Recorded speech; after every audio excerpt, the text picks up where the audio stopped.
اللہ تبارک و تعالیٰ نے سکون بھی دین میں رکھا ہے اور عزت بھی دین میں رکھی ہے۔ جو آدمی دو گھروں کا مسافر ہوتا ہے وہ پریشان رہتا ہے۔ دنیا میں سب سے زیادہ بے سکون وہ لوگ ہیں جن کے پاس علم ہوتا ہے پر عمل نہیں ہوتا، وہ ضمیر کے قیدی بن جاتے ہیں۔ وہ بیچارے صبح و شام بڑا بولتے ہیں، بڑی باتیں کرتے ہیں، لیکن یوں محسوس ہوتا ہے کہ بڑی تکلیف میں۔ حضرت امام عبدالوہاب شورانی رحمۃ اللہ تعالی علیہ فرمایا کرتے تھے کہ یہ جو مخدوم ہوتے ہیں یہ پریشان رہتے ہیں، خادم بڑے خوش رہتے ہیں۔ یہ جو مخدوم ہوتا ہے نا میری طرح کا، اچھے لوگوں کی بات نہیں کرتا، جن کو نعرے لگوانے کا شوق ہو جاتا ہے، پھول ڈلوانے کا شوق ہو جاتا ہے، یہ بڑے پریشان رہتے ہیں۔ فلانے نے سلوٹ ہی نہیں کیا، پتہ نہیں یہ مجھ سے مطمئن نہیں رہا، اس نے دستبوسی نہیں کی، پریشان رہتے ہیں۔ یہ جو خادم ہوتے ہیں نا یہ سکھی ہوتے ہیں، اس لیے کہ انہیں ٹینشن کوئی نہیں ہوتی، کوئی کرے نہ کرے بات ایک ہی ہے، وہ ان کو کوئی پریشانی نہیں ہوتی۔ آپ لوگ بیٹھ جاؤ، بچے سارے یہ جو آپ کے دائیں بائیں بچے ہیں نا جی، ان کو ڈانٹ کے نہیں، میلاد کی محفل میں تو ڈانٹنا ویسے ہی منع ہے، یہ تو موقع خوشی کا ہے۔ ان کو پیار سے بٹھائیں، بچہ بچہ ہی ہوتا ہے، اور وہ بچہ ہوتا ہے۔ ایک بزرگ کے پاس میں بیٹھا تھا تو ایک آدمی اپنے بچے کو دم کرانے لایا، صبح صبح بچے نے اسکول کی وردی پہنی تھی، کہا صاحب اس کو دم کر دیں، ضد کرتا ہے۔ تو بزرگ موج میں تھے، کہنے لگے کیا کہہ رہا ہے؟ کہہ رہا ہے میں نے اسکولے نہیں جانا۔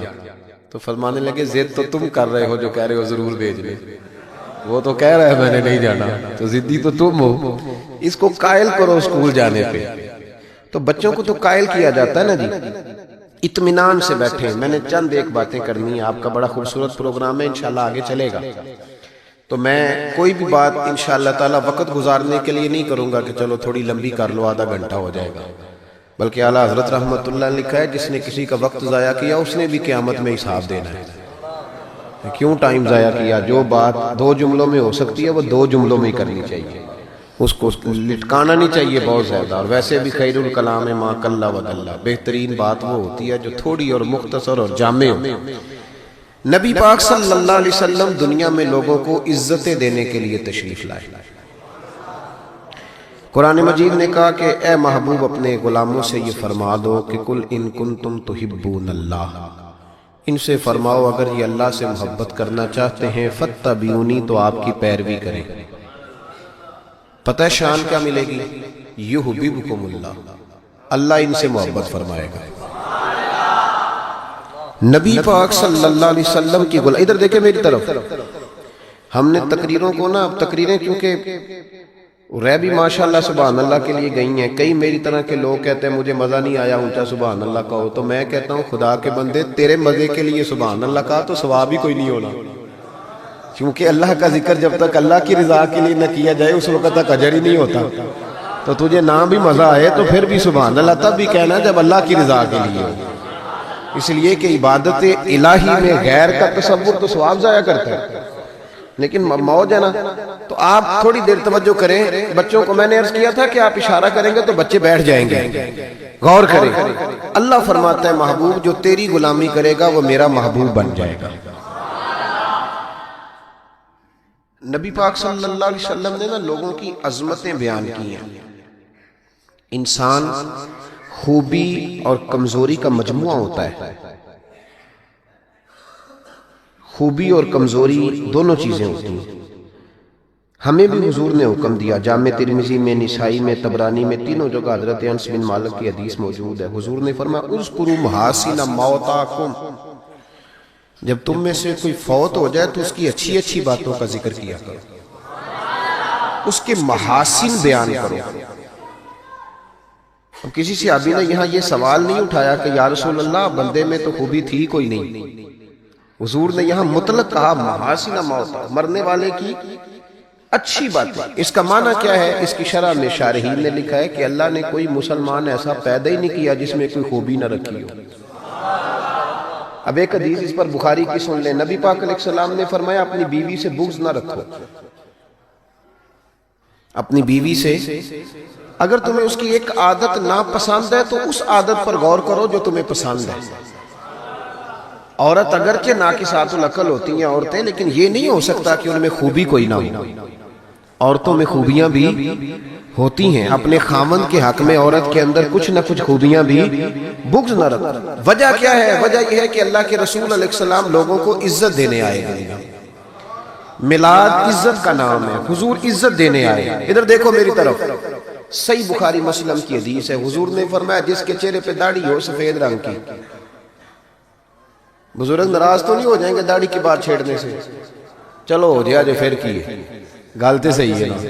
حضور نے فرمایا جس نے سفید داڑھی والے آدمی کی عزت کی، یہ بخاری مسلم ہے، فرمایا جس نے سفید داڑھی والے بزرگ کی عزت کی وہ سمجھے میں نے اپنے رب کی عزت کی. اتنے بڑے لفظ بیان کر دی. اور ترمذی شریف کے لفظ یوں ہیں، محبوب پاک علیہ الصلوۃ والسلام نے فرمایا جب سفید داڑھی والا بندہ قبر میں جاتا ہے، اللہ کرے نا ہمیں داڑھی کی توفیق بھی ملے. ہم نے تو قسم اٹھا لیا، کہتے ہیں جب تک نیک نہیں ہونا تب تک داڑھی نہیں رکھنی. تو میں کہتا ہوں تو یہ والی قسم اٹھانا جب تک نیک نہیں ہونا روٹی نہیں کھانی. تو نے داڑھی پہ قسم کھا لیا بھائی. حالانکہ بندہ داڑھی رکھ کے نیک ہو جاتا ہے. داڑھی رکھتا ہے تو نیکیاں، بہت سارے گناہوں سے بچتا ہے، اس کی داڑھی اسے بچاتی ہے. تو حضور عزت دینے آئے. نبی پاک علیہ السلام، عام مومن کی بات ہو رہی ہے، اس میں کوئی حد نہیں، مفتی ہو، پیر ہو، صوفی ہو، درویش ہو، عالم فاضل ہو، حافظ قاری، عام مومن. فرمایا سفید داڑھی والا مومن جب قبر میں جاتا ہے تو رب کریم فرشتوں سے فرماتا ہے اسے عذاب نہ دینا، میرے محبوب کی سنت وہ بھی سفید لے کے آیا، مجھے حیات دیا، اسے عذاب دینا.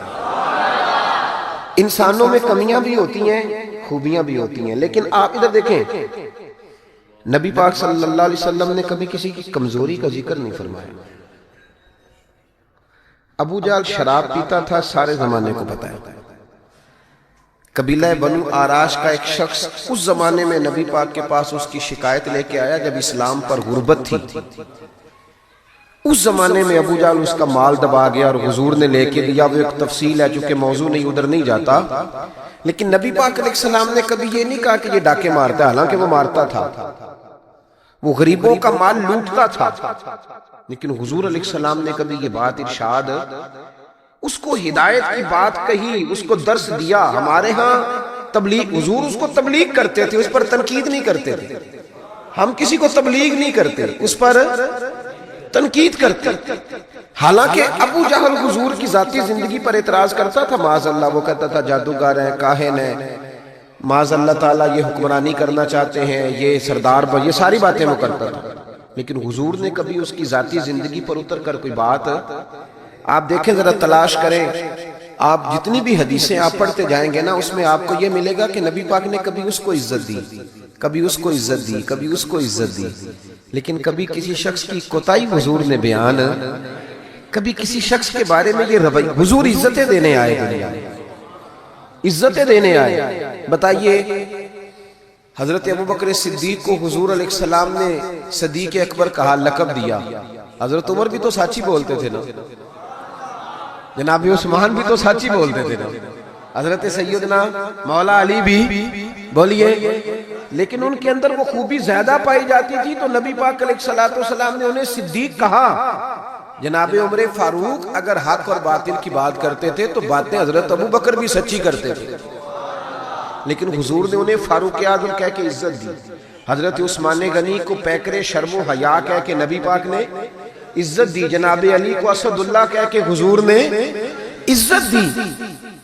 بہت سارے لوگ ایسے ہیں، جب ہم کتابیں دیکھتے ہیں تو کچھ ایسی چیزیں ملتی ہیں، کچھ جگہوں پہ ایسی چیزیں ملتی ہیں جن کا ذکر ہو سکتا تھا، لیکن نبی پاک علیہ السلام نے کبھی ان کا ذکر، بلکہ عجیب روایت لکھی ہے امام یوسف صالحی نے سبل الہدی والرشاد میں، اکرمہ بن ابو جہل، ابو جہل کا بیٹا. یہاں تو اللہ تعالیٰ خیر فرمائے، دادی کا ظلم نہیں لوگ بھولتے، پردادی کا. بیبیاں کہتی ہیں تہاڈی دادی جو کرتی تھی کدی تانوں دسا نا. بھائی وہ تو اب چلی گئی بیچاری، اب تو کوئی فائدہ نہیں بتانے کا، بات ختم ہو گئی. ہم بھولنے کو تیار، بلکہ ہم یہ کرتے ہیں کہ پنچایت میں کبھی کسی چودھری کے پریشر پہ آ کے صلح کر لیتے ہیں پر معافی نہیں دیتے. کرتے یہ ہیں کہ صلح کر لو، پھر جب کبھی میرے قابو آئے گا تو پھر دیکھ لیں گے اس کا کیا کرنا ہے. نبی پاک صلی اللہ علیہ وسلم کے ساتھ جو کچھ ابو جہل نے کیا حضور نے اس کا ذکر فرمایا.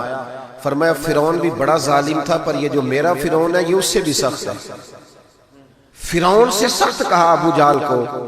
لیکن جب اکرمہ بن ابو جہل نے کہا نا میں کلمہ پڑھنا چاہتا ہوں, ناراض نہ ہونا, ہم عزت نہیں دے پا رہے. جو 99 خوبیاں ہیں لوگوں کی وہ چھپ جاتی ہیں پر ایک خامی ساری دنیا دیکھتی. یہ ہمارے اندر کی وہ کمزوری ہے جس نے ہمارے علماء اور مشائخ اور بزرگوں تک کو معاشرے کے اندر بدنام کر دیا ہے. ہم نے وہ ایک خامی تو دیکھی پر اس شخص کی ساری زندگی کی خوبیاں چھوڑ دی. تیری نظر ایک خامی پہ گئی ہے, اس کا مطلب ہے تیرا اس مکھی سے تعلق ہے جو صرف گند پہ بیٹھتی ہے, پھول اسے نظر ہی نہیں آتا. ہماری ہر محفل میں جب کوتاہیاں ڈسکس ہوں گی تو پھر دنیا میں اچھا کون بچے گا؟ رسول کریم عزت دینے آئے. سنو اور یاد رکھو, اکرمہ بن ابو جہل کے بیٹے کلمہ پڑھنے آ رہے ہیں. میرے کریم رسول حضرت ابو بکر صدیق فرماتے ہیں میں اس دن اتنا رویا کہ میری داڑھی آنسوؤں سے بھر گئی. نبی کریم فرمانے لگے بھائی مجھے خبر ملی ہے کہ اکرمہ کلمہ پڑھنے آ رہا ہے, آؤ ذرا سارے بیٹھو میری بات سنو, حضور حکم کریں. تو محبوب نے فرمایا کوئی اس کے سامنے اس کے باپ کو گالی نہ دے, کوئی اس کے باپ کو اس کے سامنے برا کہہ کے نہ پکارے. کوئی یہاں ایک اور بات بھی کرنی بڑی ضروری سمجھتا ہوں, جو پکا بے ایمان کافر تھا, بے ایمان, جب حضور نے منع کر دیا کہ اس کے بیٹے کو تکلیف ہوتی ہے, جس کا کفر نص قطعی سے ثابت ہے ان الذین کفروا سواء علیہم انذرتهم ام لم تنذرهم لا یؤمنون. اس آیت کی تفسیر میں جہاں بھی آپ کھولیں گے پہلا نام ابو جہل کا ملے گا جس پر نص آ گئی کہ اس کی قسمت میں کفر ہے. جب وہاں حضور نے فرمایا باپ کو کافر نہ کہنا, بیٹے کو تکلیف ہوگی, تو بتا جب تو حضرت عبداللہ اور سیدہ آمنہ کے بارے میں بات کرتا ہے تو حضور کے دل کو تکلیف نہیں ہوتی, شرم نہیں آتی, لوگوں کو حیا نہیں آتی, حضور کا دل دکھاتے. اور دیکھیں عبداللہ کا معنی اللہ کا بندہ ہے, اور جو آمنہ نام ہے اس نام کا حسن تو دیکھیں, ہو درود تجھ پہ بھی آمنہ اور تیرے لال پر بھی سلام ہو. تو تھوڑا آپ بھی پہچانا کریں, جو تیری اماں کو برا کہے تو سلام نہیں لیتا, اور جو نبی پاک کی اماں کے بارے میں بات کہتا ہے تو کہتا ہے مولوی صاحب رال مل کے رہنا چاہیے. عجیب بات ہے نا تیری. اس بندے سے سلام لینے, اس سے گلا ملا لے جس کے سینے میں نبی پاک کے والدین کے بارے میں بغض چھپا ہوا, اس شخص سے سینہ ملائیں. تھوڑا سا سوچا کریں ہمارا کسی سے جائیداد کا کیا رٹا ہے.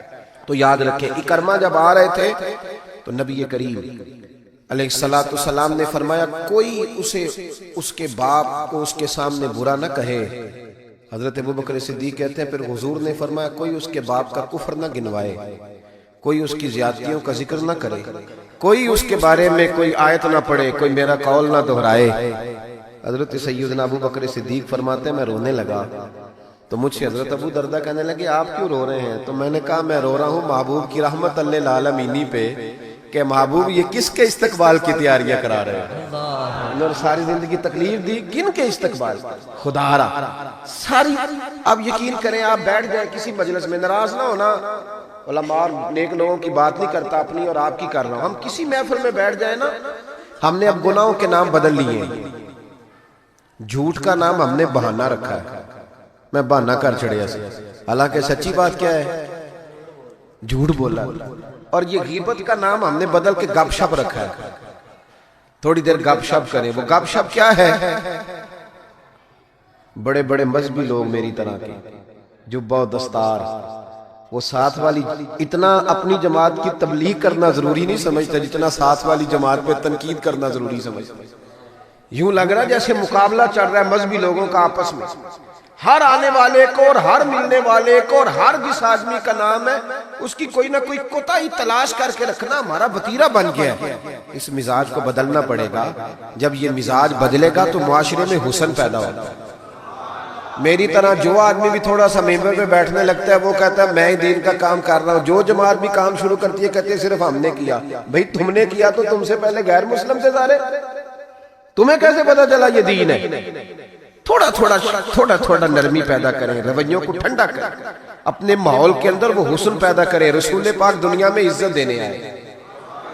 کنز الاموال کی حدیث سنیں, حضرت عائشہ صدیقہ رضی اللہ تعالیٰ عنہ حدیث کی راوی ہیں، کہتے میں بیٹھی تھی حضور کی بارگاہ میں، دوپہر کا وقت حضور کے کیلولا کا وقت ہوتا تھا، اس وقت صحابہ نہیں آتے تھے، حضور دوپہر کو تھوڑا آرام کرتے۔ اب تو ہم بڑے بہادر ہیں نا، بالخصوص محفلوں کے لوگ بڑے بہادر ہیں، بڑے دلیر لوگ ہیں، 3 بجے سو کے بھی فجر جماعت سے پڑھ لیتے ہیں، یہ دلیری ہے نا جی۔ حالانکہ بڑا مشکل ہوتا ہے 1-2 بجے سو کے سویرے فجر کی نماز ہے، لیکن میں دلیر سمجھتا ہوں کہ جو بندہ 2 بجے سوئے پھر فجر پڑھ لے، یہ اس کی دلیری ہے۔ یا پھر شب زندہ دار ہوتے ہوں گے، ساری رات جاگتے ہوں گے، یہی ہو سکتا ہے۔ نبی کریم علیہ السلام عشاء کے بعد سو جاتے تھے اور پسند کرتے تھے عشاء کے بعد سونا۔ فجر میں حضور تہجد کے وقت بیدار ہوتے تھے، اور تہجد پڑھنا حضور کی دائمہ اور متواترہ سنت ہے۔ دعا کرو میلاد کی محفلوں میں تہجد کے فضائل بھی بیان ہونے شروع ہو جائیں، آمین تو کہہ دو۔ یہ بھی نبی پاک کی سنت ہے، مٹھائی کھانا صرف حضور کی سنت نہیں، تہجد کی نماز دائمہ متواترہ سنت ہے نبی پاک علیہ السلام، ہمیشہ پڑھی نبی کریم۔ تو صبح جلدی اٹھ جاتے تھے۔ اب نیند کی وہ جو کمی انسانی طبیعت میں رہ جاتی ہے، اس کے لیے امت کے لیے اس صبح چھوڑنے کے لیے حضور دوپہر کو آرام کرتے ہیں۔ حضرت عائشہ صدیقہ رضی اللہ تعالیٰ عنہ فرماتے ہیں اس وقت بالعموم صحابہ نہیں ملنے آیا کرتے۔ سمجھ آ رہی ہے میری باتوں؟ صحابہ اس وقت ملنے نہیں آتے تھے، ان کو پتا تھا یہ حضور کے آرام کا وقت ہے۔ کہتے ہیں ایک بوڑھی خاتون ایک دن آ گئی دوپہر کو، عام روٹین میں لوگ نہیں آتے تھے، وہ آئی، اس کے ہاتھ میں چھڑی تھی، لاٹھی پکڑی تھی، اس نے دروازے پہ دستک دی۔ جب میں نے پوچھا کون ہے تو وہ عورت بولی، توجہ کرنا بات، حضور آرام کر رہے تھے، کہتے ہیں وہ عورت جب بولی نا، اللہ کے محبوب چارپائی پہ اٹھ کے بیٹھ گئے، اس کی آواز کانوں سے ٹکرائی، حضور اٹھ کے بیٹھ گئے۔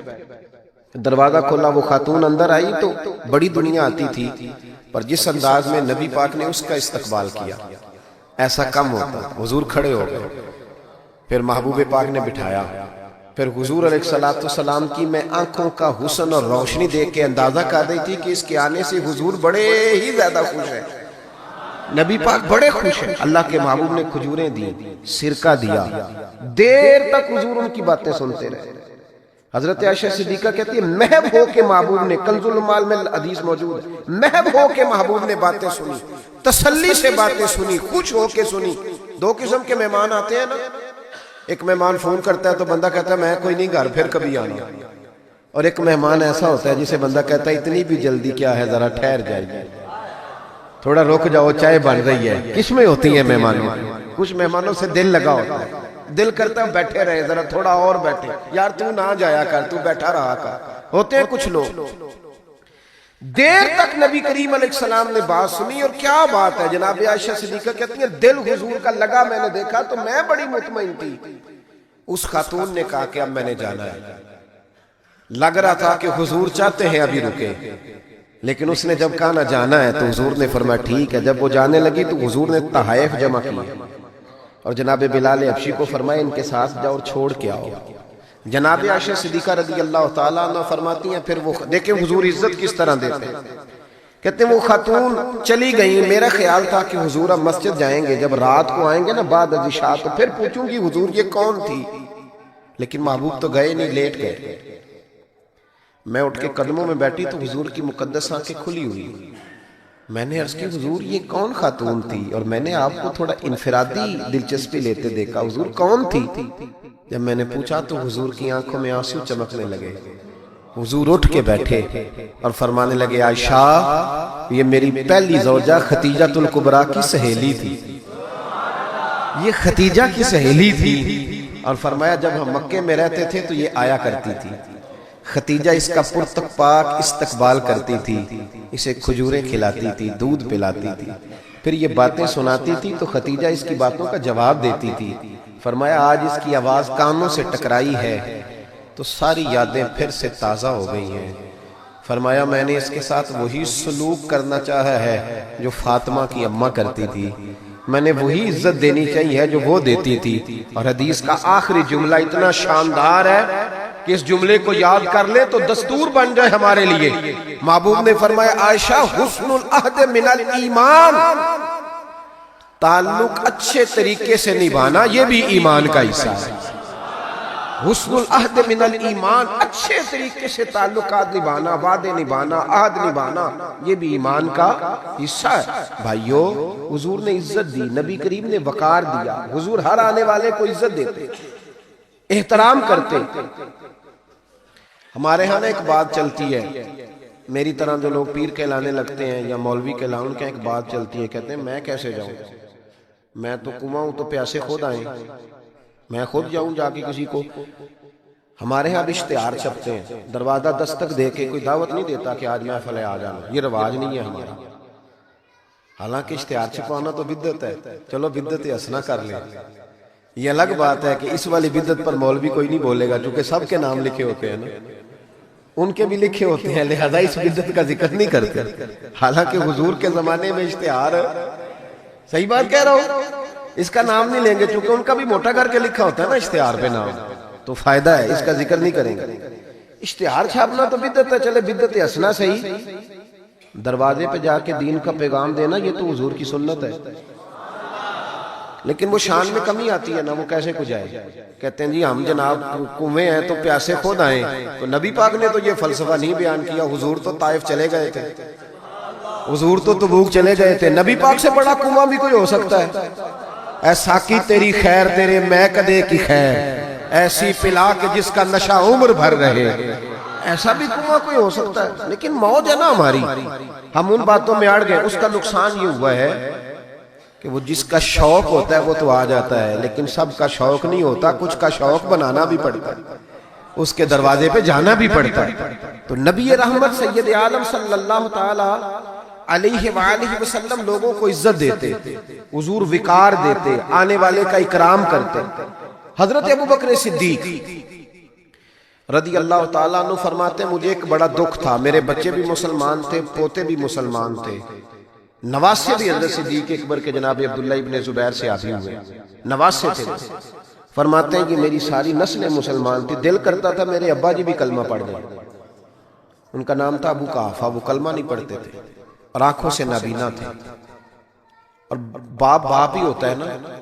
جس دن حضرت ابوبکر صدیق رضی اللہ تعالیٰ عنہ ہجرت کے وقت آئے ہیں نا، تو کہتے ہیں گھر کے اندر ایک چھوٹا سا گڑا بنایا ہوا تھا، ٹویا، اس میں اشرفیاں دینار رکھتے تھے، اور اوپر میں کوئی موٹا کپڑا ڈال دیتا تھا۔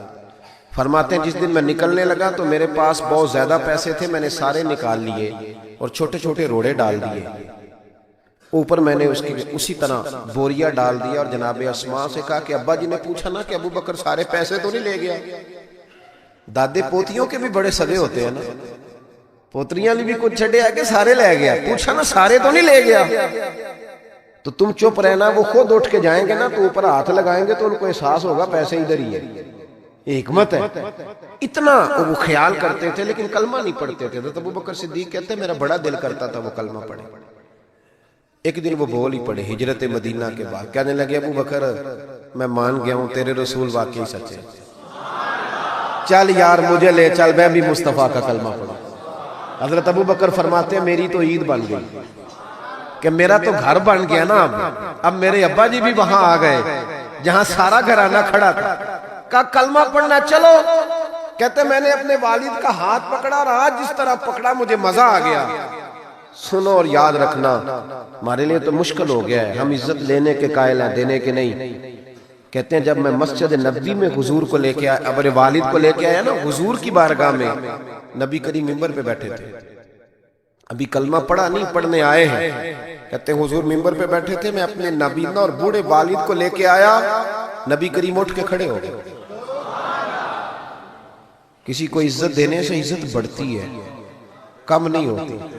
کوئی عرض نہیں، کوئی عرض نہیں، اگر آپ ابا جی کے آنے پہ کھڑے ہو جائیں تو اپنے ابا جی ہیں، کوئی مسئلہ نہیں، کوئی عرض نہیں۔ اگر قاری صاحب جو مسجد کے امام ہے، چلو ہم سے تنخواہ ہی لیتے ہیں، پر قاری صاحب کو نہ دیکھو، اس ممبر کو دیکھو جس ممبر پر وہ بیٹھتے ہیں، کوئی مسئلہ نہیں بھائی، ٹھیک ہے تو چودھری صحیح، ہم تو قاری صاحب کو سوٹ بھی 27ویں کو دیتے، کیوں پلا 27ویں تے دیندے ہو نا اتنے بھی، اس واسطے کہ کدے سواں کے پا نہ لین، کیونکہ 27ویں تو بعد درزی پڑھتا ہی کوئی نہیں، تو کہندے ہیں ساڑھے نال دا پا لیا تے نال رل جائے گا، اس کو وہ والا نہیں دینا، 27ویں پہ دیتے۔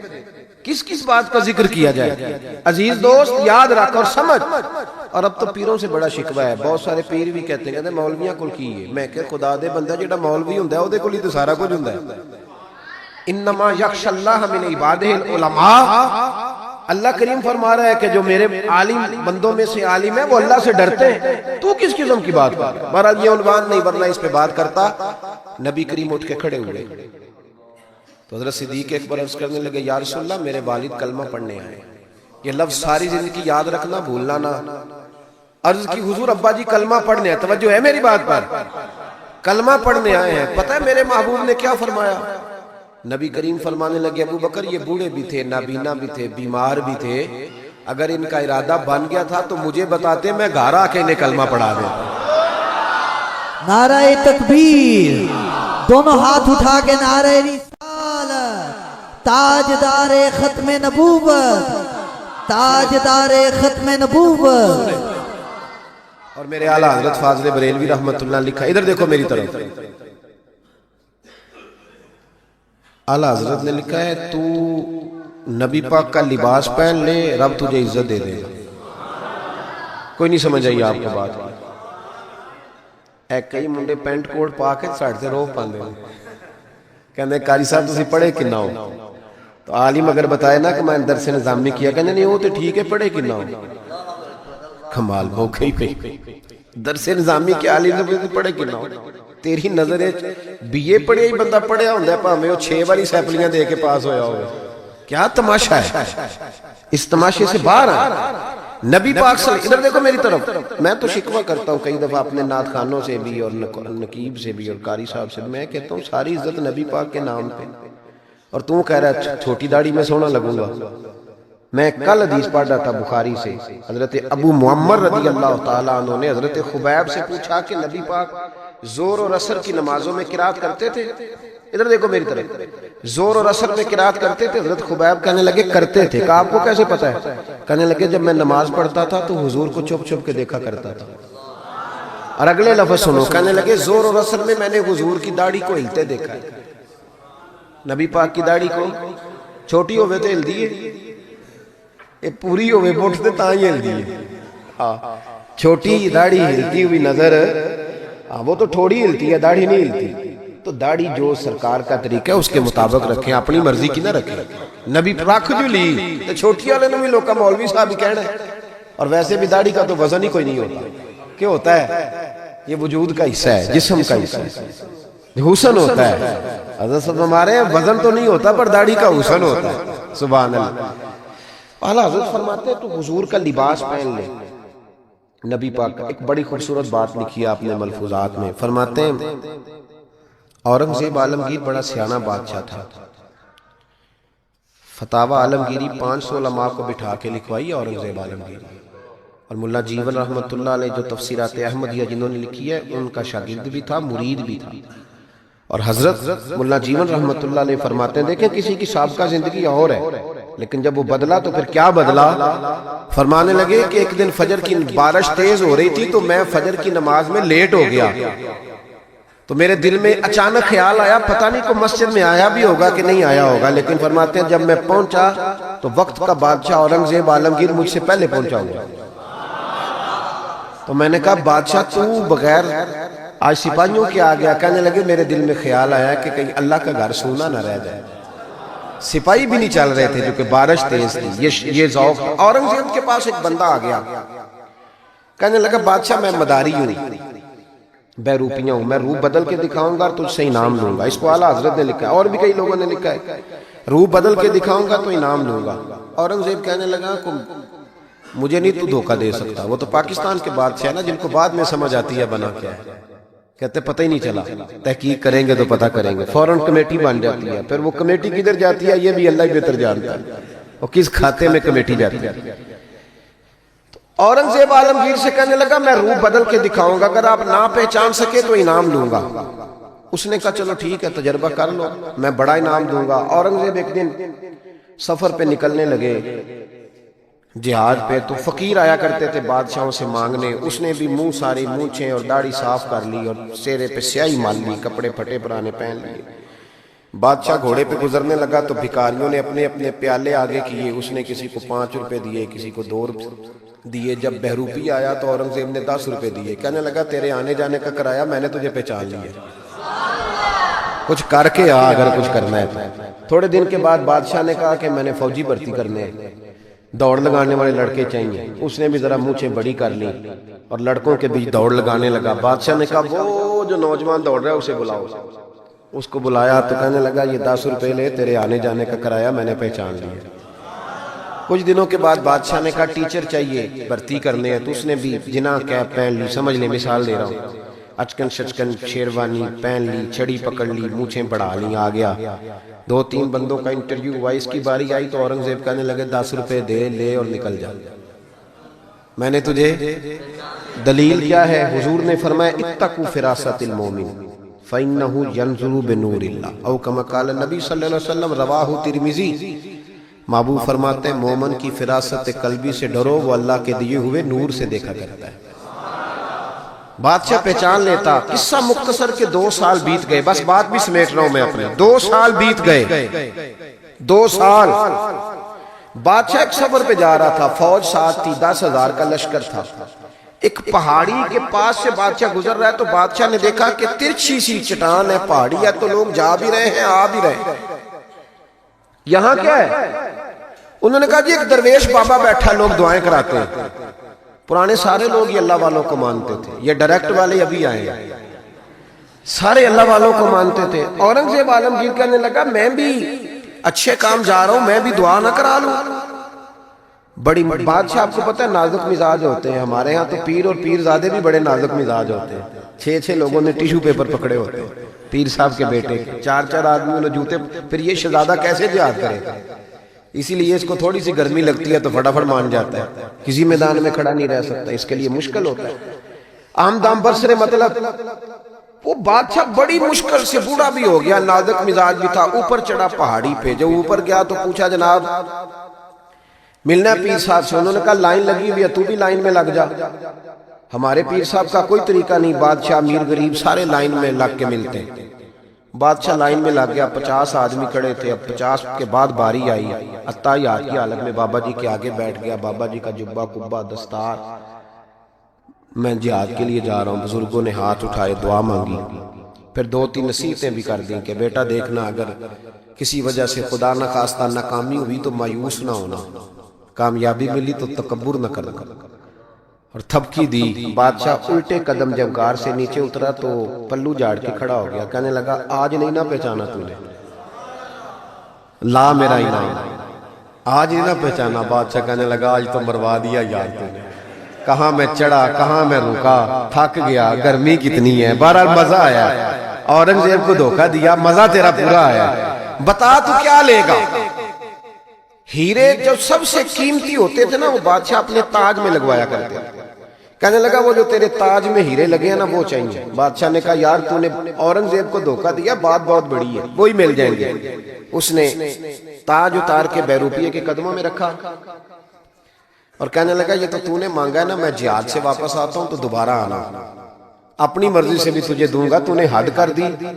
جب اس نے دیا اور بادشاہ نے رخ پھیرا تو بہروپیے نے آواز دی، کہنے لگا بات سن یار۔ بادشاہ نے چہرہ بدلا تو کہنے لگا اپنا تاج لے جا، ضرورت نہیں۔ اس نے کہا تجھے کیا ہوا؟ کہنے لگا نہیں ضرورت، لے جا۔ بات کیا ہے، 2 سال ہو گئے تجھے محنت کرتے، تو نے کتنے روپ بدلے اور آج ملا ہے تو کہتا ضرورت نہیں۔ بہروپیہ رو پڑا اور کہنے لگا بادشاہ میں نے اپنے نبی پاک کا لباس نہ جھوٹ موٹ پہنا، جھوٹ موٹ کی پگڑی، لوگوں کی جیبوں پہ ڈاکہ ڈالنے کے لیے جھوٹ موٹ کی داڑھی، جھوٹ موٹ حضور کا لباس پہنا، جھوٹا۔ اور تیرے جیسے بادشاہوں کے تاج میرے قدموں میں آ گئے ہیں، اگر میں سچ مچ رسول اللہ کا غلام بنوں گا تو اللہ کتنی شانیں عطا فرمائے، سچ مچ بنوں گا تو رب کیا دے گا۔ بہلتے کس جگہ جی اپنا بہلانے کہاں جاتے، تیری محفل سے اٹھ کر تیرے دیوانے کہاں جاتے، خدا کا شکر شمع رخ لیے آئے ہو محفل میں، اگر پردوں میں چھپے رہتے تو پروانے کہاں جاتے، خدا آباد رکھے سلسلہ یہ تیری نسبت کا، وگرنہ ہم بھری دنیا میں پہچانے کہاں جاتے۔ اور اعلیٰ حضرت فرمانے لگے فرشتے بھی کرتے ہیں تعظیم میری، فدا ہو کہ ان پر یہ عزت ملی ہے۔ عزتیں دروازہ رسول پہ ہیں۔ باقی کوئی شخص کہتا ہے میں دولت کے بل بوتے پہ عزت حاصل کر لوں تو وہ تیری دولت کی عزت ہے، تیری ذات کی نہیں۔ جو کہتا ہے میں کرسی کے بل بوتے پہ عزت حاصل کر لوں تو میاں جب تک تو کرسی میں ہے تب تک تیری عزت ہے۔ جو شخص کہتا ہے میں کسی کے 7 لاکھ کی عزت حاصل کر لوں تو اس کی ذاتی ایک عزت ذاتی ہے، وہ کون سی؟ جو رب رسول عطا کرتا ہے۔ اس عزت کی طرف سفر کریں، ان کے طریقے کے مطابق چلیں۔ میلاد شریف کا مہینہ آ رہا ہے، آج تو ویسے بھی 28 سفر ہے، حضرت سیدنا امام حسن رضی اللہ تعالیٰ عنہ کا یوم شہادت۔ ربیع الاول شریف آ رہا ہے، یکم ربیع الاول سے 12۔ ہمارے ہاں نا سب سے زیادہ کام ہوتا ہے بحث کرنے کا، بحث نہیں کرنی، کام کرنا ہے۔ جو پوچھے نا جھنڈیاں لگانی ہے کہ نہیں، ان سے کہو تو جھنڈیوں کی بات کرتا ہے، میرا تو دل کرتا ہے تاڑے توڑ کے چھت پہ لگا دو۔ یہ حضور کا میلاد ہے۔ سب سے زیادہ آپ نے یہ کرنا ہے کہ درود شریف کثرت سے پڑھنا۔ پڑھیں گے انشاءاللہ تعالی؟ نہیں، وعدہ نہیں لے رہا، وعدہ نہیں، آپ نے اپنے لیے پڑھنا۔ تسبیح لے لیں۔ کوئی بندہ کہے نا دکھاوے کے لیے پڑھ رہا ہے تو کیا یار ٹھیک ہے دکھاوے سے۔ تسبیح ہاتھ میں ہوتی ہے تو میرا تجربہ ہے کہ چلتی بھی رہتی ہے۔ آپ ہاتھ میں رکھیں تو انشاءاللہ چلے گی۔ تو کوئی کہے نا وہ بڑا بابا تسبیح کو ٹھیک ہے یار کوئی بات مجھے پڑھنے۔ ایک تو آپ نے یہ کام کرنا ہے۔ دوسرے نمبر پہ میلاد شریف کا جب لنگر پکانا ہے نا تو جو 50,000 چودھری دے اس کی صدارت نہیں رکھانی محفل میلاد۔ جو محلے کے غریب لوگ ہیں انہیں فرنٹ سیٹ پہ بٹھانا ہے۔ ہماری محفل میلاد میں بھی جس کے ہاتھ میں نوٹوں کی دتھی ہوتی ہے اس کا سارا کچھ ہوتا ہے۔ غریب میلاد کی محفل میں بھی پیچھے بیٹھتے ہیں، جن کے کپڑے میلے انہیں آگے بٹھاؤ تاکہ پتہ چلے کہ نبی پاک ان لوگوں کو عزت دینے تشریف لائے۔ اور جب آپ چاول تقسیم کریں نا تو جو چودھری صاحب ہوتے ہیں وہ علماء کے ساتھ کھانا کھا رہے ہوتے ہیں اندر، اور غریب کہتے ہیں اوے تو 2 شاپر لے گئے ہیں۔ مہربانی کریں غریبوں کو بٹھا کے لنگر دیں، اور ہو سکے تو ان کے گھروں میں پہنچا کے کوشش فرمائیں میلاد میں عزت دیں۔ اور تیسری بات، نبی پاک نے سب سے زیادہ بیٹیوں کی بات کی ہے۔ میرا مشورہ ہے کہ چھوٹی بڑی عید بے شک بیٹی کو نہ دیا کرو، عید میلاد پہ جوڑا ضرور دیا کرو بیٹی، عید میلاد پہ جوڑا دیا کرو۔ اور بھائیو یاد رکھو، اپنی بیوی کو بندہ لاکھ روپیہ بھی دے تو وہ اتنی تعریف نہیں کرتی، وہ کہتی ہے سارا زمانہ دیتا ہے۔ بہن کو بندہ 600 کا جوڑا دیا ہے نا کبھی جا تو وہ رو کے قبول کرتی اور کہتی ہے میرا بھائی بڑا نیک ہے، میرا خیال کرتا ہے۔